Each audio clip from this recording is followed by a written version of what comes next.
T4 আর thyroxine. তাহলে T3 আর T4 টা কি বললাম? T3 হচ্ছে ট্রাই আয়োডোথাইরোনিন আর T4 টেট্রা আয়োডোথাইরোনিন।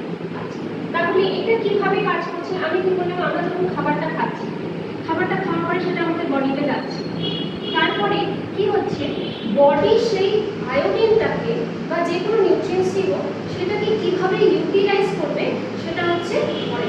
তাহলে কি হচ্ছে, এখানে আমাদের মেইন কাজটা হচ্ছে আয়োডিন।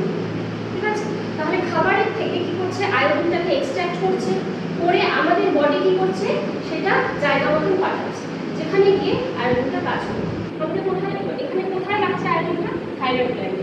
তাই আমি কি বলেছি দেখো, থাইরয়েড গ্ল্যান্ডে কি হচ্ছে, আমাদের আয়োডিনটা কাজে লাগছে। তারপরে আয়োডিনটা কিসে ফর্ম হচ্ছে? T3 and T4। ঠিক আছে, তাহলে কি হচ্ছে, একটা জিনিস ভেবে দেখো, যখন আমাদের আয়োডিন ডেফিসিয়েন্সি হয়ে যাচ্ছে তখন কি হচ্ছে, তখন খাবারের থেকে আমরা কি পাচ্ছি না, আয়োডিনটা পাচ্ছি না। তখন কি হচ্ছে, এই যে কি হচ্ছে, T3 T4 আর থাইরক্সিন যেগুলো রিলিজ হচ্ছে।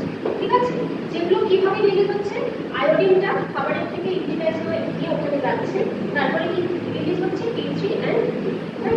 তাহলে যখন কি হচ্ছে, একটা জিনিস ভেবে দেখো, যখন কি হচ্ছে আয়োডিন যাচ্ছে না তখন কি এগুলো রিলিজ হবে? হবে না। সেই জন্য কি বলা হয়, যখন আমাদের বডিতে আয়োডিন ডেফিসিয়েন্সি হয় তখন এই হরমোনগুলো কি হচ্ছে, ভালোভাবে সিক্রেট